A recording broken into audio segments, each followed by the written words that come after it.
So I have some pears, and I have some peaches, nectarines, whatever you can find that's beautiful, fresh fruit of the season. Some berries I have, and you just kind of cut them into little wedges, and then I'll show you. It's very simple to make. Hardest thing is making the pie crust, which is not difficult at all. So whatever grapefruit, take it inside of a bowl, that assorted fruit, little pinch of salt, believe it or not, just kind of enhances the natural sugar. A little Grand Marnier.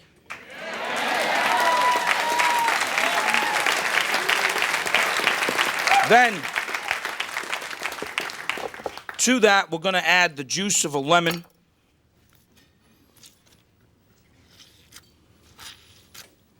Not too many seeds.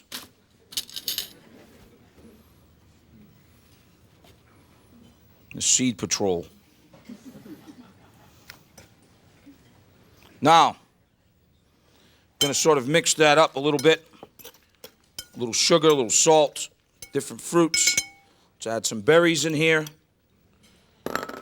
Add some strawberries as well if you want to cut them. If they're that big, that's great. Just make sure it's good, tasty fruit. Then, just a little bit more lemon juice. A little clove, ground clove. A little fresh nutmeg.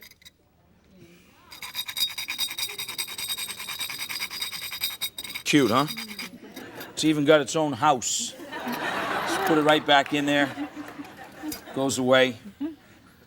Little cornstarch, which is really going to be part of the whole thing that's going to thicken this up. Just a little bit of cornstarch here. And believe it or not, I use a little bit of fresh ground pepper. Just a little bit. Then, I'm going to toss this all together.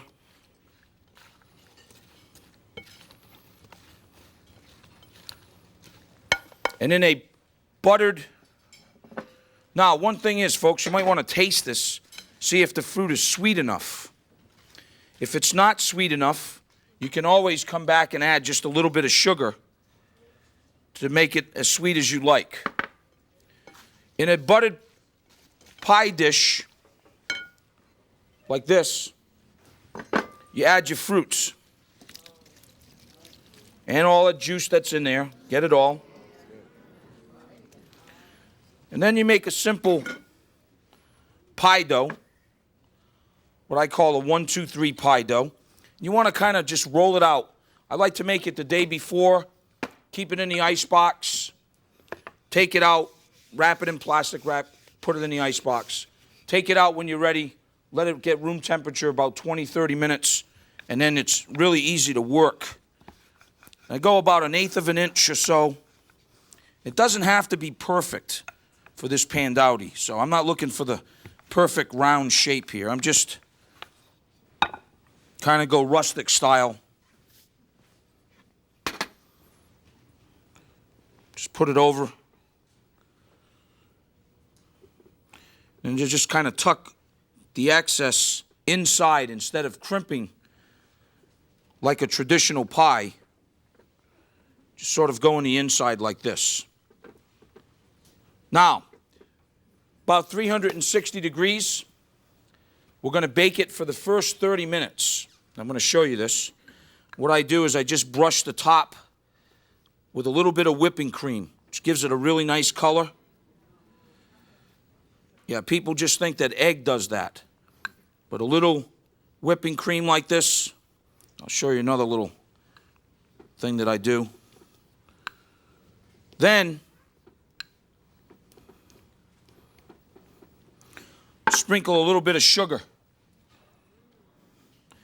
Now, this goes in the oven for the first 30 minutes. Okay? Now, this is what kind of makes it special Pandowdy. See, it's in the oven there. 30 minutes later, it looks like this. Oh, wait.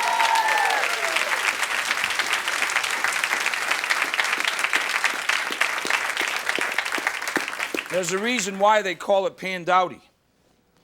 Because what you do now for the next 30 minutes is you take it out with a spatula and you kind of encave some of the crust.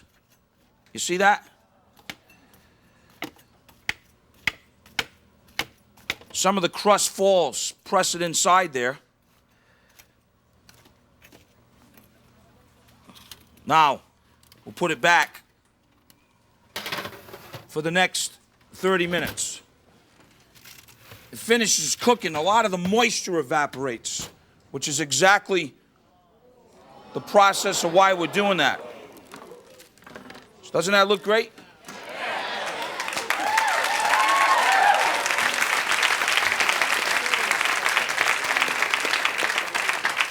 Pandowdy. Pandowdy. Have you had your Pandowdy today? Very simply, how we love to serve this. See that?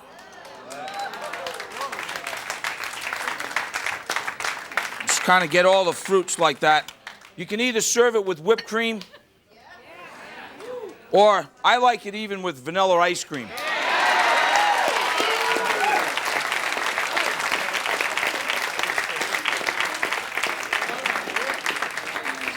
And I'm like a two-scooper kind of guy, so.